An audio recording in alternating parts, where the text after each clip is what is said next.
कहने को मोहब्बत है, लेकिन अब ऐसी मोहब्बत क्या करनी जो नींद चुरा ले आंखों से, जो ख्वाब दिखाकर पलकों के ताबीर में कांटे दे जाए, जो गम की काली रातों से हर आस का जुगनू ले जाए, जो ख्वाब सजाती आंखों को आंसू ही आंसू दे जाए, जो मुश्किल कर दे जीने को और मरने को आसान करे, वो दिल जो प्यार का मंदिर हो, वो यादों को मेहमान करे। अब ऐसी मोहब्बत क्या करनी जो उम्र की नकदी ले जाए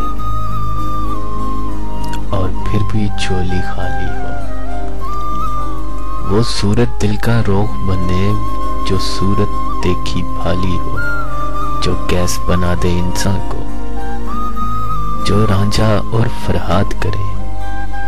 अब ऐसी मोहब्बत क्या करनी जो खुशियों को बर्बाद करे। देखो तो मोहब्बत के बारे में हर शख्स यही कुछ कहता है।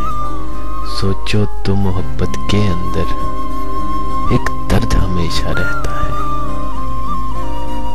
फिर भी जो चीज मोहब्बत है, फिर भी जो चीज मोहब्बत है, कब इन बातों से डरती है, कब इनके बांधे रुकती है, कब इन बातों से डरती है।